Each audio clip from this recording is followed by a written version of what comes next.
Dear students, NIOS +2 ഹിസ്റ്ററിയുടെ മറ്റൊരു ക്ലാസ്സിലേക്ക് എല്ലാവരെയും വെൽക്കം ചെയ്യുന്നു. നമ്മളൊന്ന് ഡിസ്കസ് ചെയ്യുന്നത് മൊഡ്യൂൾ 3-ലെ 16, 18, 19 ചാപ്റ്ററുകളിലെ MCQ ക്വസ്റ്റ്യൻസ് ആണ്. 1 മാർക്കിന് ചോദിക്കുന്ന ഷോർട്ട് ക്വസ്റ്റ്യൻസും അതുപോലെ തന്നെ MCQ ക്വസ്റ്റ്യൻസുമാണ്. ഇതിന് മുമ്പുള്ള മൊഡ്യൂള് 1, 2 ഇവ രണ്ടിലും വരുന്ന MCQ ക്വസ്റ്റ്യൻസുകൾ ചാനലിൽ അപ്ലോഡ് ചെയ്തിട്ടുണ്ട്. അതിൻ്റെ ലിങ്ക് ഞാൻ ഡിസ്ക്രിപ്ഷനിൽ കൊടുക്കുകയും ചെയ്യാം. കാണാത്തവർക്ക് അത് കാണാം.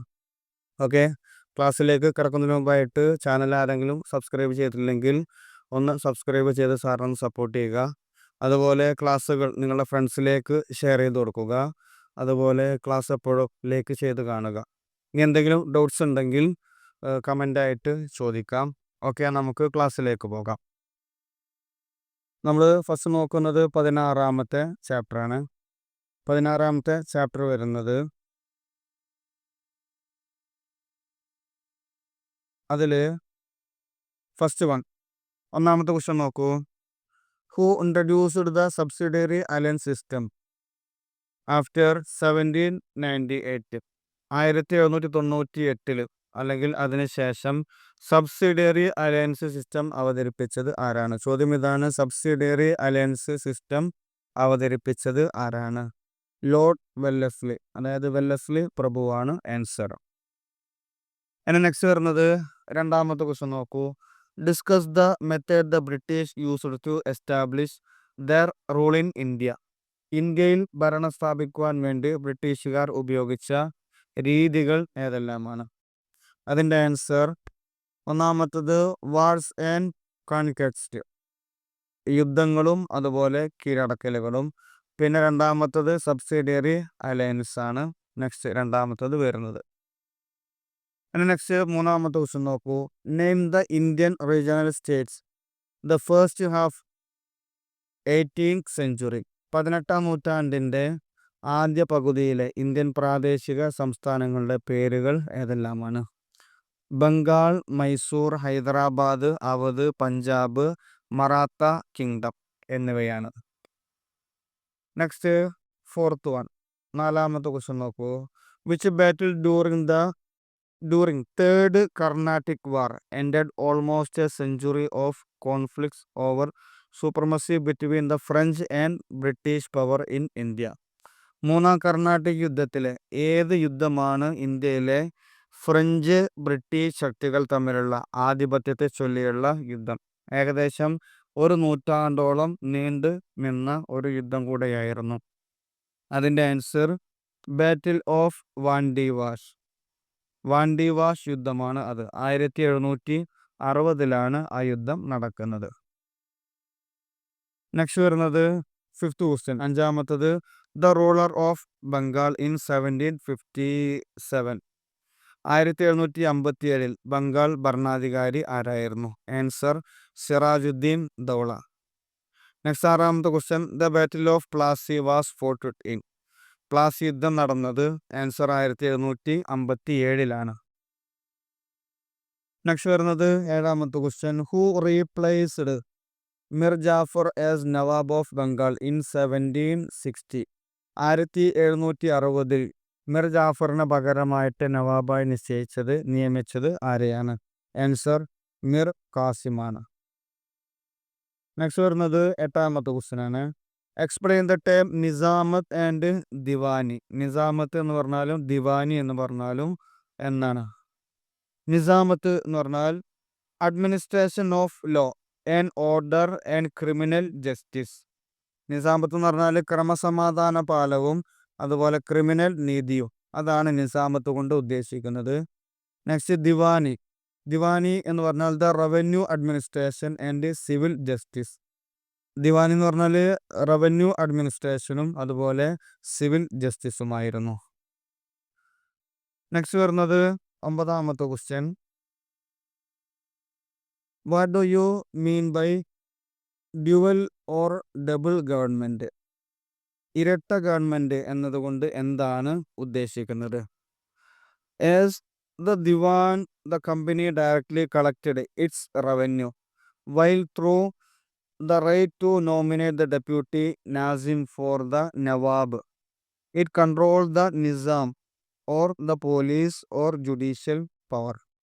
ഡബിൾ ഗവൺമെന്റ് കൊണ്ടുള്ള ഉദ്ദേശം എന്നർത്ഥം നമ്മൾ ദിവാൻ എന്ന് പറഞ്ഞിട്ടുണ്ടായിരുന്നല്ലോ.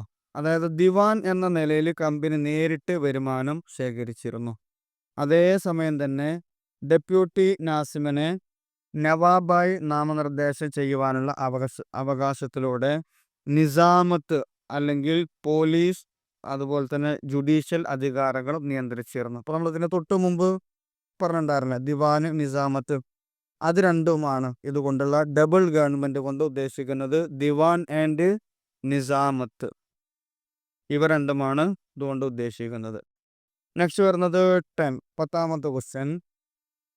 Who were the two legendary rulers of Mysore who gave a tough time to the British in the second half of the 18th century?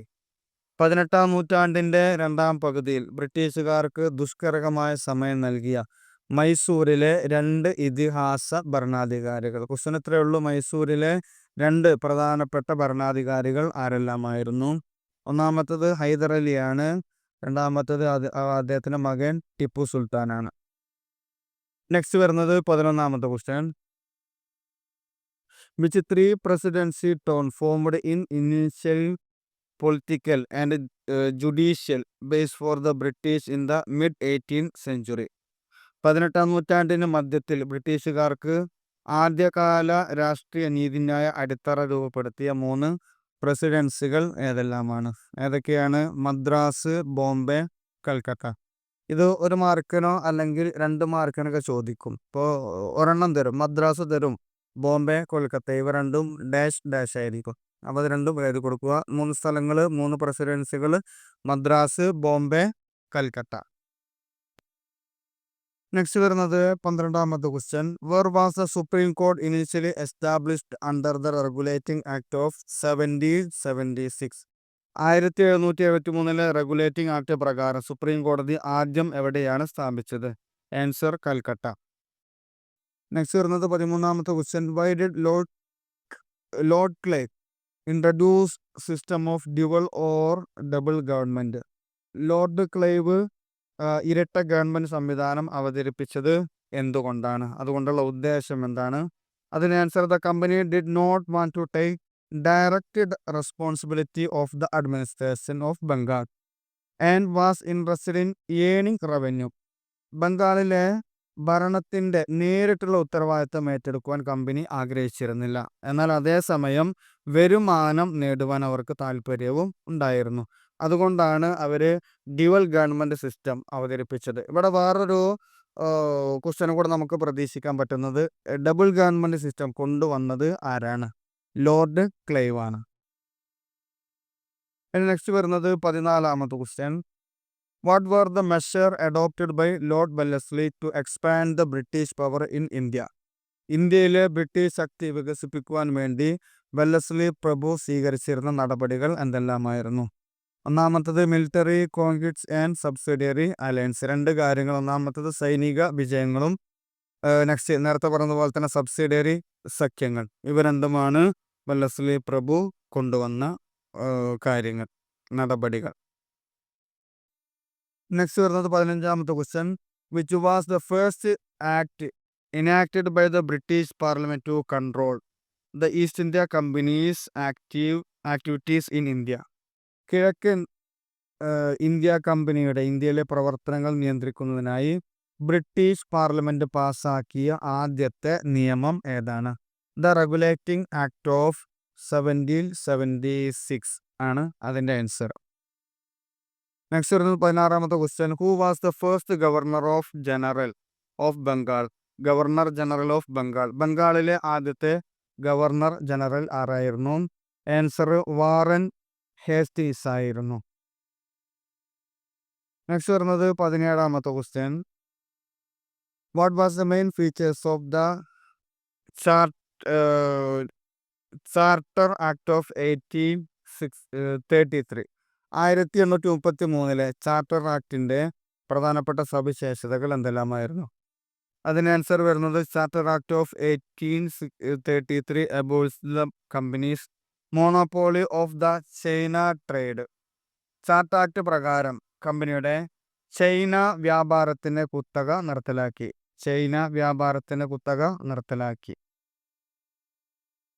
Next വരുന്നത് 18ാമത്തെ ക്വസ്റ്റ്യനാണ്.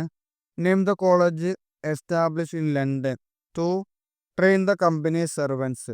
കമ്പനി സേവകരെ പരിശീലിപ്പിക്കുവാൻ വേണ്ടി ലണ്ടനിൽ സ്ഥാപിതമായ കോളേജ് ഏതാണ്? അതിൻ്റെ ആൻസർ ഹെയിലിബറി കോളേജാണ്.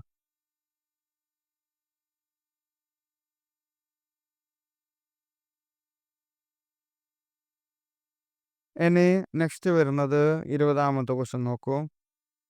20ാമത്തെ ക്വസ്റ്റ്യൻ വരുന്നത് what system did Lord Cornwallis introduced the Bengal by granting legal ownership of land to the zamindars. ജമീന്ദർമാർക്ക് ഭൂമിയുടെ നിയമപരമായിട്ടുള്ള ഉടമസ്ഥാവകാശം നൽകിക്കൊണ്ട് കോൺവാലിസ് പ്രഭു ബംഗാളിൽ ഒരു സംവിധാനം കൊണ്ടുവന്നിട്ടുണ്ട്. അത് ഏതാണ്? ദ പെർമനന്റ് സെറ്റിൽമെന്റ് ആണ് ആൻസർ, അല്ലെങ്കിൽ ജമീന്ദാരി സിസ്റ്റം എന്നുള്ള പേരിലും അറിയപ്പെടുന്നതാണ്. നെക്സ്റ്റ് വരുന്നത് 21ാമത്തെ question. What land settlement system was implemented the presidencies of Madras and Bombay. Madras, Bombay പ്രസിഡൻസികൾ നടപ്പിലാക്കിയ ഭൂമി സെറ്റിൽമെന്റ് സമ്പ്രദായം ഏതാണ്? Answer the ryotwari settlement system, അല്ലെങ്കിൽ പീസന്റ് സിസ്റ്റം എന്നും അറിയപ്പെടും. റോട്ട്വാരി സെറ്റിൽമെന്റ് സിസ്റ്റം, അതാണ് ആൻസർ. നെക്സ്റ്റ് വരുന്നത് 22ാമത്തെ question. Which Indian ruler was the first to enter into a subsidiary alliance with the English in 1798. 1798 ഇംഗ്ലീഷുകാരുമായി ഒരു ഉപസഖ്യത്തിൽ ഏർപ്പെട്ട ആദ്യത്തെ ഇന്ത്യൻ ഭരണാധികാരി ആരായിരുന്നു? ബ്രിട്ടീഷുകാരുമായി സഖ്യത്തിൽ ഏർപ്പെട്ട ഇന്ത്യയുടെ ഭരണാധികാരി ആരായിരുന്നു? നിസാം ഓഫ് ഹൈദരാബാദ്. ഹൈദരാബാദ് നിസാം ആയിരുന്നു അത്. അദ്ദേഹത്തിന്റെ പേര് വരുന്നത് നിസാമലി ഖാൻ എന്നാണ് വരുന്നത്. നെക്സ്റ്റ് വരുന്നത് 23ാമത്തെ ക്വസ്റ്റ്യൻ ആണ്. Name two princely state that company took over using the doctrine of lapse. Doctrine of lapse ഉപയോഗിച്ച് കമ്പനി ഏറ്റെടുത്ത 2 നാട്ടുരാജ്യങ്ങൾ ഏതെല്ലാമാണ്? അതിൽ ഒന്നാമത്തത് സാത്താറ. ആൻസർ സാത്താറ, ജയ്പൂർ, അതുപോലെ സംബൽപൂർ, നാഗ്പൂർ, അതുപോലെ ഝാൻസി. നാഗ്പൂർ അല്ലെങ്കിൽ ഝാൻസി, ഇവയാണ് ഡോക്ട്രിൻ ഓഫ് ലാബ്സ് പ്രകാരം കമ്പനി ഏറ്റെടുത്ത നാട്ടുരാജ്യങ്ങൾ. ഇനി നെക്സ്റ്റ് വരുന്നത് 24ാമത്തെ question. What annexation policy was devised by Lord Dalhousie between 1848 and 1856. 1848നും 1856നും ഇടയിൽ ഡൽഹൌസി പ്രഭു എന്ത് കൂട്ടിച്ചേർക്കൽ നയമാണ് ആവിഷ്കരിച്ചിട്ടുള്ളത്? അതിൻ്റെ പേരാണ് ദ ഡോക്ട്രിൻ ഓഫ് ലാബ്സ് എന്നുള്ളത്. 1848നും 1856നും ഇടയിൽ ഡൽഹൌസി പ്രഭു കൊണ്ടുവന്ന നയത്തിനെയാണ് ദ ഡോക്ട്രിൻ ഓഫ് ലാബ്സ് എന്ന് പറയുന്നത്. ഇനി നെക്സ്റ്റ് വരുന്നത് 25ാമത്തെ ക്വസ്റ്റ്യൻ ആണ്.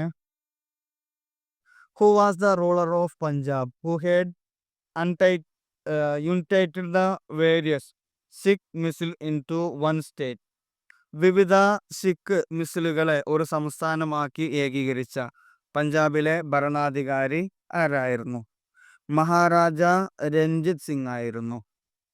സിഖ് മിസിലുകൾ എന്ന് പറഞ്ഞു കഴിഞ്ഞാൽ അവിടെയുള്ള ചെറിയ ഓരോ കൂട്ടായ്മ ഭരിക്കുന്ന കേന്ദ്രങ്ങളുണ്ടല്ലോ, അതിനെയാണ് സിഖ് മിസിലുകൾ എന്ന് പറയുന്നത്. നെക്സ്റ്റ് വരുന്നത് 26ാമത്തെ ക്വസ്റ്റ്യൻ ആണ്. Name the territories granted by Nizam of Hyderabad to the British of the maintenance of the army. Hyderabad Nizam ബ്രിട്ടീഷുകാർക്ക് സൈന്യത്തിൻ്റെ പരിപാലനത്തിനായി അനുവദിച്ച പ്രദേശങ്ങൾ ഏതൊക്കെയാണ്? Answer Bellary and Cuddapah. Next വരുന്നത് 27ാമത്തെ ക്വസ്റ്റ്യൻ ആണ്. Which Indian state was the last be conquered by British in 1849? 1849 ബ്രിട്ടീഷുകാർ അവസാനമായി കീഴടക്കിയ ഇന്ത്യൻ സംസ്ഥാനം ഏതാണ്? ആൻസർ പഞ്ചാബ്. നെക്സ്റ്റ് വരുന്നത് 29ാമത്തെ question. What British official was station at the ruling the state that had the authority to interfere in state politics? സംസ്ഥാന രാഷ്ട്രീയത്തിൽ ഇടപെടുവാൻ അധികാരമുള്ള ഏത് ബ്രിട്ടീഷ് ഉദ്യോഗസ്ഥനാണ് ഭരണം നടത്തുന്ന സംസ്ഥാനങ്ങളിൽ വിന്യസിച്ചിരുന്നത്? ഒരു ബ്രിട്ടീഷ് റെസിഡന്റ്. ആൻസർ വരുന്നത് ബ്രിട്ടീഷ് റെസിഡന്റിനെയാണ് സംസ്ഥാനങ്ങളിൽ നിയമിച്ചിരുന്നത്. ഓക്കെ, അപ്പോൾ ഇത്രയും ക്വസ്റ്റ്യൻസുകളാണ് 16ാമത്തെ ചാപ്റ്ററിൽ വരുന്നത്. ഓക്കെ, നെക്സ്റ്റ് നമുക്കിനി 18ാമത്തെ ചാപ്റ്റർ നോക്കാം. 18ാമത്തെ ചാപ്റ്ററിൽ ഫസ്റ്റ് ഒന്നാമത്തെ ക്വസ്റ്റ്യൻ വരുന്നത് the name of important institutions established by the orientalist. ഓറിയന്റലിസ്റ്റുകൾ സ്ഥാപിച്ച ചില പ്രധാന സ്ഥാപനങ്ങൾ ഏതൊക്കെയാണ്? ഒന്നാമത്തത് കൽക്കട്ട മദ്രസ 1781 സ്ഥാപിച്ചതാണ്. അതുപോലെ ഏഷ്യാറ്റിക് സൊസൈറ്റി ഓഫ് ബംഗാൾ 1784 സ്ഥാപിച്ചതാണ്. നെക്സ്റ്റ് വരുന്നത് സാൻസ്ക്രിറ്റ് കോളേജ് അറ്റ് ബനാറസ്. ബനാറസിലെ സംസ്കൃത കോളേജ് 1794 സ്ഥാപിച്ചതാണ്. നെക്സ്റ്റ് വരുന്നത് രണ്ടാമത്തെ ക്വസ്റ്റ്യൻ നോക്കൂ. Underline the importance of Asiatic society in promoting studies on India. ഇന്ത്യയെക്കുറിച്ചുള്ള പഠനങ്ങൾ പ്രോത്സാഹിപ്പിക്കുന്നതിൽ ഏഷ്യാറ്റിക് സൊസൈറ്റിയുടെ പ്രാധാന്യം എന്താണ്? Answer Asiatic society undertook translation of important ancient Sanskrit text. Asiatic society പ്രധാനപ്പെട്ട പുരാതന സംസ്കൃത ഗ്രന്ഥങ്ങളുടെ വിവർത്തനങ്ങൾ ട്രാൻസ്ലേഷൻ ഏറ്റെടുത്തിട്ടുണ്ട്. നെക്സ്റ്റ് വരുന്നത് മൂന്നാമത്തെ question. Who established the fort William college. Fort William college സ്ഥാപിച്ചത് ആരാണ്? ആൻസർ ലോർഡ് വെല്ലസ്ലി ആണ്. നെക്സ്റ്റ് നാലാമത്തത് which was the first country of experience industrial revolution. വ്യാവസായിക വിപ്ലവം നടന്ന ആദ്യത്തെ രാജ്യം ഏതാണ്? ആൻസർ ഇംഗ്ലണ്ടാണ്. നെക്സ്റ്റ് വരുന്നത് അഞ്ചാമത്തെ question. Which act abolish the monopoly of the East India company over the Indian trade. East India കമ്പനിയുടെ ഇന്ത്യയുടെ മേലിലുള്ള കുത്തക നിർത്തലാക്കിയ നിയമം ഏതാണ്? ചാർട്ടർ നിയമം, ചാർട്ടർ ആക്ട്സ് 1813 ചാർട്ടർ ആക്ട്സ് ആണ്. നെക്സ്റ്റ് വരുന്നത്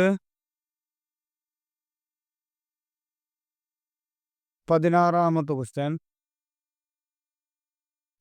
നെക്സ്റ്റ് വരുന്നത് 6ാമത്തെ question. Which acts asked the East India company to spend 1 lakh rupees annually on education. East India കമ്പനിയോട് വിദ്യാഭ്യാസത്തിനായി പ്രതിവർഷം 1 ലക്ഷം രൂപ ചെലവഴിക്കുവാൻ വേണ്ടി ആവശ്യപ്പെട്ട നിയമം ഏതാണ്? നേരത്തെ പറഞ്ഞ പോലെ തന്നെ ചാർട്ടർ ആക്ട്സ് 1813 ചാർട്ടർ ആക്ട്സ് ആണ്. ആക്ട്. നെക്സ്റ്റ് വരുന്നത് 7ാമത്തത്. Who was the most active proponent of English education in India. ഇന്ത്യയിലെ ഇംഗ്ലീഷ് വിദ്യാഭ്യാസത്തിൻ്റെ ഏറ്റവും സജീവമായ വക്താവ് ആരായിരുന്നു? ആൻസർ TB മക്കാളെയായിരുന്നു. ഇനി നെക്സ്റ്റ് വരുന്നത് 8ാമത്തെ question. Which was the first newspaper in India and when was it published. ഇന്ത്യയിലെ ആദ്യത്തെ പത്രം ഏതാണ്? അത് ഏത് വർഷമാണ് പ്രസിദ്ധീകരിച്ചത്? ആൻസർ ബംഗാൾ ഗസറ്റ് ആണ്. 1780 വർഷത്തിലാണ് പ്രസിദ്ധീകരിച്ചത്. നെക്സ്റ്റ് 9ാമത്തെ question. What institution did Warren Hasting found in 1781. 1781 Warren Hastings സ്ഥാപിച്ച സ്ഥാപനം ഏതാണ്? ആൻസർ കൽക്കട്ട മദ്രസയാണ്. നെക്സ്റ്റ് വരുന്നത് 10ാമത്തെ ക്വസ്റ്റ്യൻ. 10ാമത്തെ ക്വസ്റ്റ്യൻ വരുന്നത് what institution did William Jones found in 1784. 1784 William Jones സ്ഥാപിച്ച സ്ഥാപനം ഏതാണ്? അതിൻ്റെ ആൻസർ വരുന്നത് the Asiatic society of Bengal. Next വരുന്നത് 11ാമത്തെ question. What institution did Jonathan Duncan founded in 1794? 1794 Jonathan Duncan ഏത് സ്ഥാപനമാണ് സ്ഥാപിച്ചത്? അതിൻ്റെ answer the Sanskrit college of at Benares. ബനാറസിലെ സംസ്കൃത കോളേജാണ്. നെക്സ്റ്റ് വരുന്നത് 12ാമത്തെ question. What book published in 1776 was meant to provide an idea of Hindi customs and manners? 1776 പ്രസിദ്ധീകരിച്ച ഏത് പുസ്തകമാണ് ഹിന്ദു ആചാരങ്ങളെയും മര്യാദകളെയും കുറിച്ചുള്ള ഒരു ആശയം നൽകുവാൻ ഉദ്ദേശിച്ചത്? അതിൻ്റെ answer code of Gentoo laws by NB Halhed. NB ഹാൽഹെഡിൻ്റെ കോഡ് ഓഫ് ജെൻറ്റു ലോസ് എന്ന് പറയുന്ന ഗ്രന്ഥമാണ്. നെക്സ്റ്റ് വരുന്നത് 13ാമത്തെ ക്വസ്റ്റ്യൻ നോക്കൂ. What 18th century political philosophy influenced Lord Cornwallis? Lord കോൺവാലിസിനെ സ്വാധീനിച്ച 18ാം നൂറ്റാണ്ടിലെ രാഷ്ട്രീയ തത്വചിന്ത എന്താണ്? ഏതാണ് answer? The Whig political philosophy. Whig രാഷ്ട്രീയ തത്വചിന്തയാണ്. നെക്സ്റ്റ് വരുന്നത് 14ാമത്തെ question. What two new ideologies simultaneously gained strong position within India's policy making apparatus after 1813? 1813 ശേഷം ഇന്ത്യയുടെ നയരൂപീകരണത്തിൽ ഒരേ സമയം ശക്തമായ സ്ഥാനങ്ങൾ നേടിയ 2 പുതിയ പ്രത്യയശാസ്ത്രങ്ങൾ ഏതൊക്കെയാണ്? അതിൻ്റെ ആൻസർ വരുന്നത് ലിബറൽസ് ആൻഡ് യൂട്ടിലിറ്റേറിയൻസ്. ലിബറലുകളും യൂട്ടിലിറ്റേറിയന്മാരുമാണ്. നെക്സ്റ്റ് വരുന്നത് 15ാമത്തെ question. Which legislative act abolish the company's monopoly of trade with India? ഇന്ത്യയുമായുള്ള കമ്പനിയുടെ വ്യാപാര കുത്തക നിർത്തലാക്കുന്ന നിയമനിർമ്മാണ നിയമം ഏതായിരുന്നു? ഏതാണ്? 1813 ചാർട്ടർ ആക്ട് ആണ്.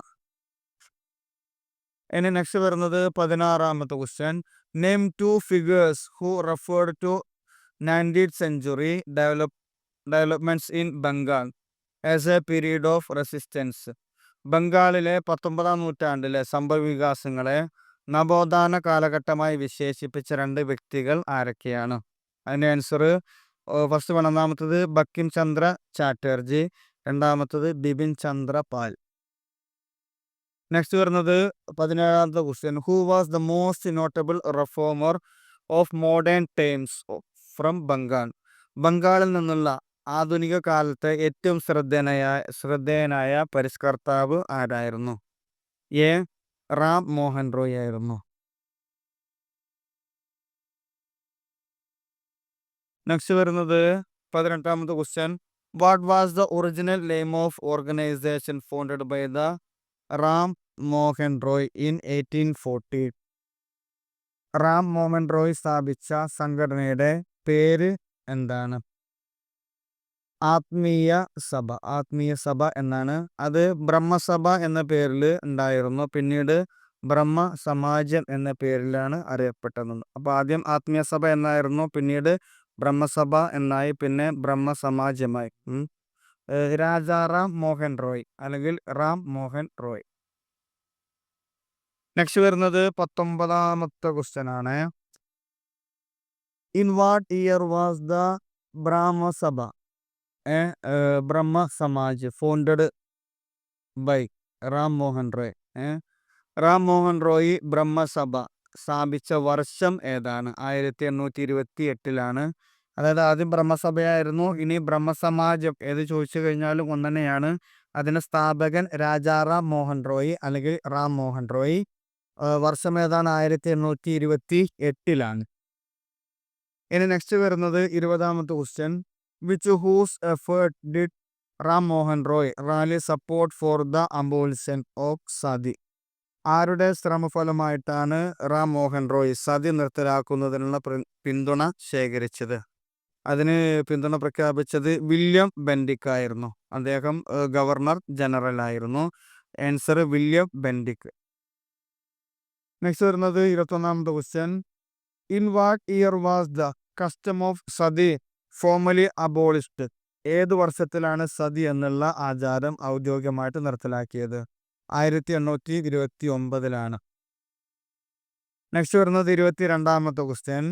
Who took over the leadership of Brahmo Samaj after Roy's death and popularized its beyond Calcutta? റോയിയുടെ മരണശേഷം ബ്രഹ്മസമാജത്തിന്റെ നേതൃത്വം ഏറ്റെടുത്ത് കൽക്കട്ടയ്ക്ക് അപ്പുറത്തേക്ക് അതിനെ ജനപ്രിയമാക്കിയത് ആരായിരുന്നു? ആൻസർ രവീന്ദ്രനാഥ ടാഗോർ ആയിരുന്നു. നെക്സ്റ്റ് വരുന്നത് 23ാമത്തെ ക്വസ്റ്റ്യൻ നോക്കൂ. What were the to wings of the divided Brahmo Samaj after 1866? 1866 ശേഷം വിഭജിക്കപ്പെട്ട ബ്രഹ്മസമാജത്തിന് 2 ശാഖകൾ ഏതൊക്കെയായിരുന്നു? ഒന്നാമത്തത് ആദി ബ്രഹ്മസമാജ്, അതിന് നേതൃത്വം നൽകിയിരുന്നത് രവീന്ദ്രനാഥ ടാഗോർ ആയിരുന്നു. രണ്ടാമത്തത് ബ്രഹ്മസമാജ്, അതിന് നേതൃത്വം നൽകിയിരുന്നത് ചന്ദ്ര സെൻ ആയിരുന്നു. കേശവ് ചന്ദ്ര സെന്നാണ് നേതൃത്വം നൽകിയിരുന്നത്. നെക്സ്റ്റ് വരുന്നത് 24ാമത്തെ ക്വസ്റ്റ്യൻ ആണ്. Which Bengali reformer was a strong advocate of the education of the girl child and widow remarriage? പെൺകുട്ടികളുടെയും വിധവകളുടെയും വിദ്യാഭ്യാസത്തിനും വിധവ പുനർവിവാഹത്തിനും വേണ്ടി ശക്തമായി വാദിച്ച ബംഗാളി പരിഷ്കർത്താവ് ആരായിരുന്നു? അതിൻ്റെ ആൻസർ ഈശ്വരചന്ദ്ര വിദ്യാസാഗർ. നെക്സ്റ്റ് വരുന്നത് 25ാമത്തെ ക്വസ്റ്റ്യൻ ആണ്. Which legislative act was passed 1856 due to the active mobilization of support by Ishwar Chandra Vidyasagar? Ishwar Chandra വിദ്യാസാഗറിന്റെ സജീവമായ പിന്തുണ സമാഹരണത്തിന്റെ ഫലമായി 1856 ഏത് നിയമനിർമ്മാണ നിയമം പാസാക്കിയത്? ആൻസർ വിൻഡോ റീമാരേജ് ആക്ട്, വിധവകളുടെ പുനർവിവാഹ നിയമം. നെക്സ്റ്റ് വരുന്ന 26ാമത്തെ question. What year did Swami Vivekananda establish the Ramakrishna mission? Swami വിവേകാനന്ദൻ രാമകൃഷ്ണ മിഷൻ സ്ഥാപിച്ചത് ഏത് വർഷത്തിലാണ്? 1897. ഇവിടെ നമുക്ക് 3 ചോദ്യം പ്രതീക്ഷിക്കാം, 3 ചോദ്യങ്ങൾ മനസ്സിലാക്കാം. ഒന്നാമത്തത്, സ്വാമി വിവേകാനന്ദൻ സ്ഥാപിച്ച മിഷൻ, അദ്ദേഹത്തിന്റെ സംഘടന ഏതാണ്? രാമകൃഷ്ണ മിഷനാണ്. ഇനി അല്ലെങ്കിൽ രാമകൃഷ്ണ മിഷൻ സ്ഥാപിച്ചത് ആരാണ്? സ്വാമി വിവേകാനന്ദൻ. സ്ഥാപിച്ച വർഷം 1897. അപ്പൊ ഇത് 3 പഠിച്ചു വെക്കുക. സ്വാമി വിവേകാനന്ദൻ, രാമകൃഷ്ണ മിഷൻ, 1897. അങ്ങനെയാണെങ്കിൽ ഏത് ക്വസ്റ്റ്യൻ വന്നു കഴിഞ്ഞാൽ നമുക്ക് ആൻസർ എഴുതാം. നെക്സ്റ്റ് വരുന്നത് 27ാമത്തെ ക്വസ്റ്റ്യൻ ആണ്. ഹു ഫൗണ്ടഡ് ദ പ്രാർത്ഥന സമാജ് ഇൻ ബോംബെ ഇൻ 1867? 1867 പ്രാർത്ഥന സമാജ് സ്ഥാപിച്ചത് ആരാണ്? അതാരാണ്? ആത്മറ പാണ്ഡുരംഗ്. ആത്മറ പാണ്ഡുരംഗ് ആണ്. അല്ലെങ്കിൽ അദ്ദേഹത്തിന് മറ്റൊരു പേരാണ് മഹാദേവ് ഗോവിന്ദ് റാനഡെ. നെക്സ്റ്റ് വരുന്നത് 28ാമത്തെ question. Who founded the Arya Samaj? Arya Samaj സ്ഥാപിച്ചത് ആരാണ്? ദയാനന്ദ സരസ്വതിയാണ്. 1875 സ്ഥാപിച്ചത്. ബോംബെയിൽ വെച്ചാണ് ഇത് സ്ഥാപിച്ചിട്ടുള്ളത്. നെക്സ്റ്റ് വരുന്നത് 29ാമത്തെ ക്വസ്റ്റ്യൻ ആണ്. What was the name of the book written by Dayananda Saraswati that means the light of truth? സത്യത്തിന്റെ വെളിച്ചം എന്നർത്ഥം വരുന്ന ദയാനന്ദ സരസ്വതി എഴുതിയ പുസ്തകത്തിന്റെ പേരെന്താണ്? സത്യപ്രകാശ് എന്നാണ്. നെക്സ്റ്റ് വരുന്നത് 30ാമത്തെ question. Who founded by the Mohammedan Anglo oriental college at Aligarh in 1875? 1875 അലിഗഡിൽ മുഹമ്മദൻ ആംഗ്ലോ ഓറിയന്റൽ കോളേജ് സ്ഥാപിച്ചത് ആരാണ്? ആൻസർ സർ സയ്യിദ് അഹമ്മദ് ഖാൻ ആണ്. നേരെ തിരിച്ചും ചോദിക്കാം. സർ സയ്യിദ് അഹമ്മദ് ഖാൻ സ്ഥാപിച്ച കോളേജിന്റെ പേരെന്താണ്? Mohammedan Anglo oriental college. സ്ഥലം എവിടെയാണ്? അലിഗഡിലാണ്. വർഷം 1875. ഇനി നെക്സ്റ്റ് വരുന്നത് 31ാമത്തെ ക്വസ്റ്റ്യൻ.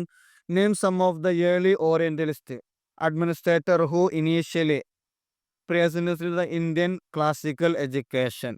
ഇന്ത്യൻ ക്ലാസിക്കൽ വിദ്യാഭ്യാസത്തിന് തുടക്കത്തിൽ മുൻഗണന നൽകിയ ആദ്യത്തെ ഓറിയന്റലിസ്റ്റ് ഭരണാധികാരികൾ ആരൊക്കെയാണ്? അതിലൊന്നാമത്തത് വാറൻ ഹേസ്റ്റിങ്സ്, അതുപോലെ തന്നെ കോൺവാലിസ് പ്രഭു, പിന്നെ മറ്റൊന്ന് വില്യം ജോൺസ്, പിന്നെ അതുപോലെ ജോൺസ് ഡങ്കൻ, അല്ല sorry Jonathan Duncan, William Jones അതുപോലെ തന്നെ ജൊനാഥൻ ഡങ്കൻ. ഇവരാണ് ഇന്ത്യൻ ക്ലാസിക്കൽ വിദ്യാഭ്യാസത്തിന് ആദ്യ കാലഘട്ടത്തിൽ നേതൃത്വം നൽകിയിരുന്ന ആളുകൾ, മുൻഗണന നൽകിയിരുന്ന ആളുകൾ. ഇനി നെക്സ്റ്റ് വരുന്നത് 32ാമത്തെ ക്വസ്റ്റ്യൻ ആണ്. 32. Which legislative begin the companies education? 1813. 1813 കമ്പനിയുടെ വിദ്യാഭ്യാസ ഉത്തരവാദിത്തത്തിന് ഔദ്യോഗികമായി തുടക്കം കുറിച്ച നിയമനിർമ്മാണം ഏതാണ്? അതിൻ്റെ ആൻസർ വരുന്നത് the charter act. 1813 charter act ആണ്. അപ്പോൾ ഈ ചാർട്ടർ ആക്ട് പ്രകാരം ധാരാളം നിയമങ്ങൾ ഇന്ത്യയിൽ നടപ്പിലാക്കിയിട്ടുണ്ട്. പിന്നെ അതുപോലെ നെക്സ്റ്റ് നോക്കും 33ാമത്തെ question. Who was appointed as the law member in Bentinck's council in 1834 and was the great advocate of English education? 1834 Bentinck's കൗൺസിലിൽ നിയമ അംഗമായി നിയമിതനായതും ഇംഗ്ലീഷ് വിദ്യാഭ്യാസത്തിൻ്റെ മികച്ച വക്താവും ആരായിരുന്നു? Answer TB Macaulay. നെക്സ്റ്റ് 34ാമത്തെ question. What year Macaulay's issue his famous minutes on Indian education? Indian വിദ്യാഭ്യാസത്തെക്കുറിച്ചുള്ള തൻ്റെ പ്രശസ്തമായിട്ടുള്ള മിനിറ്റ്സ് ഏത് വർഷത്തിലാണ് മെക്കാളെ പുറപ്പെടുവിച്ചത്? Answer 1835 February 2. നെക്സ്റ്റ് വരുന്നത് 35ാമത്തെ ക്വസ്റ്റ്യൻ ആണ്. What theory suggested the education for the learners and affluent few would eventually filter down to the masses? പണ്ഡിതരും സമ്പന്നരുമായ ചുരുക്കം ചിലർക്കുള്ള വിദ്യാഭ്യാസം അത് ജനങ്ങളിലേക്ക് അരിച്ചിറങ്ങുമെന്നുള്ള സിദ്ധാന്തം ഏതാണ്? ഏത് സിദ്ധാന്തമാണ്? അതിൻ്റെ ആൻസർ വരുന്നത് the downward filtration theory. Downward filtration theory, താഴേക്ക് അരിച്ചിറങ്ങൽ എന്നുള്ള സിദ്ധാന്തമാണ്. നെക്സ്റ്റ് വരുന്ന 36ാമത്തെ ക്വസ്റ്റ്യൻ നോക്കൂ. In what year was the Wood's dispatch issued? Wood dispatch ഏത് വർഷത്തിലാണ് പുറപ്പെടുവിച്ചത്? വുഡ് ഡിസ്പാച്ച് പുറപ്പെടുവിച്ചത് വർഷം ഏതാണ്? 1854 നെക്സ്റ്റ് വരുന്നത് 37ാമത്തെ ക്വസ്റ്റ്യൻ നോക്കൂ. Who prepared the guidelines popularly known as the Wood dispatch? Wood dispatch എന്നറിയപ്പെടുന്ന മാർഗനിർദ്ദേശങ്ങൾ ആരാണ് തയ്യാറാക്കിയത്? Answer Charles Wood. അദ്ദേഹം ദ സ്റ്റേറ്റ് സെക്രട്ടറി ആയിരുന്നു. നെക്സ്റ്റ് വരുന്നത് 38ാമത്തെ question. The what year were the universities of Kolkata, Bombay, Madras established? Calcutta, Bombay, Madras സർവകലാശാലകൾ ഏതു വർഷത്തിലാണ് സ്ഥാപിതമായത്? 1857. നെക്സ്റ്റ് വരുന്നത് 39ാമത്തെ question. In what year was the Hunter commission set up? Hunter commission ഏതു വർഷത്തിലാണ് സ്ഥാപിതമായത്? ആൻസർ 1882 അതിൻ്റെ ലീഡർ W ഹണ്ടർ ആയിരുന്നു. നെക്സ്റ്റ് വരുന്നത് 40ാമത്തെ ക്വസ്റ്റ്യൻ ആണ്. 40ാമത്തെ question. Name the 2 university founded in 1882 and 1887 following the impact of Hunter commission? Hunter കമ്മീഷന്റെ സ്വാധീനത്തെ തുടർന്ന് 1882 87 സ്ഥാപിതമായ 2 പുതിയ സർവകലാശാലകൾ, യൂണിവേഴ്സിറ്റികൾ ഏതായിരുന്നു? അതിൻ്റെ ആൻസർ ഒന്നാമത്തത് പഞ്ചാബ് യൂണിവേഴ്സിറ്റി 1882, രണ്ടാമത്തത് അലഹബാദ് യൂണിവേഴ്സിറ്റി 1887. നെക്സ്റ്റ് 41ാമത്തെ question. Who published the first newspaper in India? ഇന്ത്യയിലെ ആദ്യത്തെ പത്രം ആരാണ് പ്രസിദ്ധീകരിച്ചത്? Answer James Augustus Hicky. Next വരുന്നത് 42ാമത്തെ question. What was the name of first newspaper published in India and when? ഇന്ത്യയിൽ ആദ്യമായി പ്രസിദ്ധീകരിച്ച പത്രത്തിന്റെ പേരെന്താണ്? എപ്പോഴാണ് പ്രസിദ്ധീകരിച്ചത്? ആൻസർ വരുന്നത് ബംഗാൾ ഗസറ്റാണ്. 1870 സ്ഥാപിതമായത്. ഇനി നെക്സ്റ്റ് വരുന്നത് 43ാമത്തെ question. Which governor general imposed strict regulation through the censorship of the press act in 1799? 1799 censorship of the press act വഴി കർശനമായ നിയന്ത്രണങ്ങൾ ഏർപ്പെടുത്തിയ ഗവർണർ ജനറൽ ആരായിരുന്നു? ലോർഡ് വെല്ലസ്ലി ആണ്. നെക്സ്റ്റ് വരുന്നത് 44ാമത്തെ question. What was the name of the act then seriously restricted to the growth of Indian language newspaper in 1878? 1878 India ഭാഷാപത്രങ്ങളുടെ വളർച്ചയെ ഗുരുതരമായി നിയന്ത്രിച്ച നിയമത്തിന്റെ പേരെന്താണ്? Lord Lytton's vernacular press act. 1878 Lord Lytton പ്രഭു കൊണ്ടുവന്ന വെർണാക്കുലർ പ്രസ് ആക്ട് ആണ് അത്. നെക്സ്റ്റ് വരുന്നത് 45ാമത്തെ ക്വസ്റ്റ്യൻ ആണ്. Who repealed the vernacular press act and in what year? Vernacular press act ആരാണ് റദ്ദാക്കിയത്? ഏത് വർഷത്തിലാണ് റദ്ദാക്കിയത്? ആരാണ്? ലോർഡ് റിപ്പൺ ആണ് അത് റദ്ദാക്കിയത്. 1882 അത് റദ്ദാക്കിയിട്ടുള്ളത്. ഓക്കെ, അപ്പോൾ ഈ ക്വസ്റ്റ്യൻസുകളാണ് 18ാമത്തെ ചാപ്റ്ററിൽ വരുന്നത്. ഇനി നമുക്ക് നെക്സ്റ്റ് 19ാമത്തെ ചാപ്റ്റർ നോക്കാം. അതിലെ 1ാമത്തെ ക്വസ്റ്റ്യൻ നോക്കൂ. Could Indian peasantry made the increase in demand of taxes by Britishers? ബ്രിട്ടീഷുകാരുടെ വർദ്ധിച്ചു വരുന്ന നികുതി ആവശ്യങ്ങളെ ഇന്ത്യൻ കർഷകർ എങ്ങനെയാണ് അതിനെ നിറവേറ്റിയത്? ഹോൾഡിങ്. അതെങ്ങനെയാണ്? Answer by selling their land holdings. അവരുടെ ഭൂമി വിറ്റുകൊണ്ടാണ് അതിനെ അവർ പ്രതിഷേധിച്ചത്, അവർ ഒഴിവാക്കിയത്. നെക്സ്റ്റ് വരുന്നത് 2ാമത്തെ question. Under the colonial rules nexus of the which agencies was formed to exploit the peasantry? Colonial ഭരണകാലത്ത് കർഷകരെ ചൂഷണം ചെയ്യുന്നതിനായി ഏതെല്ലാം ഏജൻസികളുടെ കൂട്ടുകെട്ടാണ് രൂപീകരിച്ചിരുന്നത്? അതിലുണ്ടായിരുന്നത് ഒഫീഷ്യൽ ഓഫ് ബ്രിട്ടീഷ് ഗവൺമെൻറ്, അതുപോലെ തന്നെ landlord and money lender.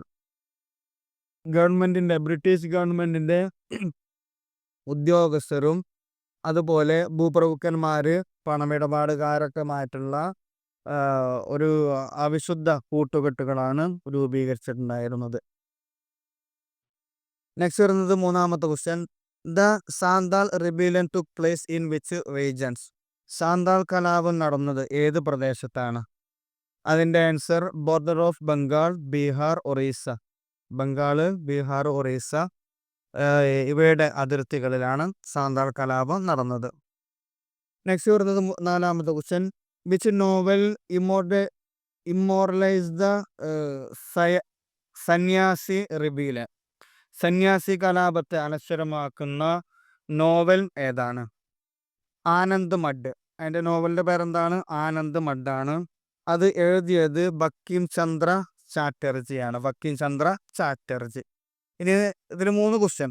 സന്യാസി കലാപത്തിനെ പറ്റിയുള്ള നോവൽ ആനന്ദ് മഡാണ് ഒരു ക്വസ്റ്റ്യൻ. ആനന്ദ് മഡ് എഴുതിയ നോവൽ ഏതാണ്? ബങ്കിം ചന്ദ്ര ചാറ്റർജിയാണ്. ഇനി ബങ്കിം ചന്ദ്ര ചാറ്റർജി എഴുതിയ നോവലിൻ്റെ പേര് ആനന്ദ് മഡ്. തിരിച്ചും മറിച്ചൊക്കെ ചോദിച്ചു കഴിഞ്ഞാൽ ആൻസർ എഴുതാൻ കിട്ടണം. അതിന് നെക്സ്റ്റ് വരുന്നത് 5ാമത്തെ ക്വസ്റ്റ്യൻ നോക്കൂ. What were the grievances of Indian sepoys? Indian സിപ്പായിമാരുടെ പരാതികൾ എന്തെല്ലാമായിരുന്നു? ലോ പേ, കുറഞ്ഞ ശമ്പളം, അതുപോലെ സോഷ്യൽ ഡിസ്ക്രിമിനേഷൻ പ്രൊമോഷൻ, സ്ഥാനക്കയറ്റം നൽകുന്നതിൽ വിവേചനം കാണിച്ചിരുന്നു, അതുപോലെ പെൻഷൻ ടേംസ് ഓഫ് സർവീസസ്, അവരുടെ പെൻഷൻ സേവന നിബന്ധനകൾ, ഇവയിലെല്ലാം ഒരു സാമൂഹികപരമായിട്ടുള്ള വിഭജനങ്ങൾ ശിപ്പായിമാർ നേരിട്ടിരുന്നു. അതിനെ തുടർന്നാണ് അവർ ശിപ്പായി ലഹള ഉണ്ടാക്കുന്നത്. നെക്സ്റ്റ് വരുന്നത് 6ാമത്തെ ക്വസ്റ്റ്യൻ നോക്കൂ. Name any 5 important leaders of rebellion of 1857? 1857 കലാപത്തിലെ 5 പ്രധാനപ്പെട്ട നേതാക്കന്മാർ. 1ാമത്തത് റാണി ലക്ഷ്മിബായി, പിന്നെ താന്തിയ തോപ്പി, ബീഗം ഹസ്രത്ത് മഹൽ, നാനാ സാഹിബ്, അതുപോലെ കുൻവാർ സിംഗ്. ഇവരാണ് പ്രധാനപ്പെട്ട നേതാക്കന്മാർ. ഇനി നെക്സ്റ്റ് വരുന്നത് 7ാമത്തെ ക്വസ്റ്റ്യൻ നോക്കൂ. When and how was East India company's rule abolished? East India കമ്പനിയുടെ ഭരണം എപ്പോൾ എങ്ങനെയാണ് നിർത്തലാക്കപ്പെട്ടത്? In 1858 through a declaration of royal proclamation by the British crown. British കിരീടം ഒരു രാജകീയ വിളംബര പ്രഖ്യാപനത്തിലൂടെ, അതായത് ബ്രിട്ടീഷ് രാജകീയ വിളംബര പ്രഖ്യാപനം വന്നതോടുകൂടെയാണ് ഈസ്റ്റ് ഇന്ത്യ കമ്പനിയുടെ ഭരണം നിർത്തലാക്കിയത്. ആ വർഷം 1858 അത് ഈസ്റ്റ് ഇന്ത്യ കമ്പനിയുടെ ഭരണം ബ്രിട്ടീഷ് രാജ്ഞി നേരിട്ട് ഏറ്റെടുക്കുന്നത്.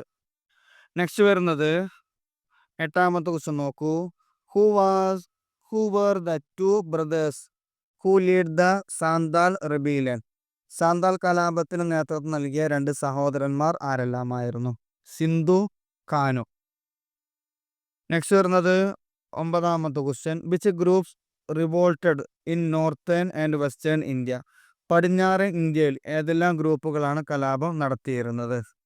ഒന്നാമത്തത് ജാട്സ്. ആൻസർ ജാട്സ്. UP ഹരിയാനയിലെ ജാട്സ് ഗോത്രം, അതുപോലെ ഗുജറാത്തിലെ കോളീസ് ഗോത്രം. ഇനി നെക്സ്റ്റ് വരുന്നത് 10ാമത്തെ question. When and where did the revolt of the 1857 break out? 1857 കലാപം എപ്പോൾ എവിടെയാണ് പൊട്ടിപ്പുറപ്പെട്ടത്? മീററ്റിലാണ് പൊട്ടിപ്പുറപ്പെട്ടത്. തുടങ്ങിയത് വർഷം ഏതാ? 1857 മാസം മെയ് 10 മെയ് 10 മീററ്റിലാണ് അത് ആരംഭിച്ചത്. ഇനി നെക്സ്റ്റ് വരുന്നത് 11ാമത്തെ question. Who was the sepoy at Barrackpore who initiated the revolt? ബാരക്പൂരിലെ കലാപത്തിന് തുടക്കമിട്ട സിപ്പായി ആരായിരുന്നു? മംഗൾ പാണ്ഡെ. ആൻസർ മംഗൾ പാണ്ഡെ. നെക്സ്റ്റ് 12ാമത്തെ question. What were the grievances of Indian sepoy? Indian സിപ്പായിമാരുടെ പരാതികൾ എന്തെല്ലാമായിരുന്നു? നേരത്തെ നമ്മൾ പറഞ്ഞല്ലോ, കുറഞ്ഞ ശമ്പളം, സ്ഥാനക്കയറ്റം, പെൻഷൻ, അവയിലേക്കുള്ള വിവേചനം. ഇനി ഓക്കെ, അപ്പോൾ ഇത്രയും കാര്യങ്ങളാണ് 19ാമത്തെ ചാപ്റ്ററിൽ വരുന്നത്. ഓക്കെ, അപ്പോൾ MCQ ക്വസ്റ്റ്യൻസ് നന്നായിട്ട് കേട്ട് പഠിക്കുക. സംശയങ്ങൾ വരാത്ത രീതിയിൽ ഇയറുകളൊക്കെ ഉണ്ടെങ്കിൽ എഴുതി വെക്കുക. പിന്നെ അതുപോലെ എല്ലാ മൊഡ്യൂളിൻ്റെയും ക്ലാസ്സുകൾ എടുക്കുന്നുണ്ട്. 1-2 മൊഡ്യൂളുകളുടെ ക്ലാസ്സുകൾ കഴിഞ്ഞിട്ടുണ്ട്. അതിൻ്റെ ലിങ്ക് ഡിസ്ക്രിപ്ഷനിൽ കൊടുക്കുന്നുണ്ട്. പിന്നെ എന്തെങ്കിലും ഡൗട്ട്സ് ഉണ്ടെങ്കിൽ ചോദിക്കണം. എക്സാമിന് നന്നായിട്ട് പഠിക്കുക, നന്നായിട്ട് മാർക്ക് വാങ്ങാൻ ശ്രമിക്കണം. ഓക്കെ, ഇനി നെക്സ്റ്റ് 4ാമത്തെ മൊഡ്യൂളുമായിട്ട് വീണ്ടും കാണാം. Okay, thank you.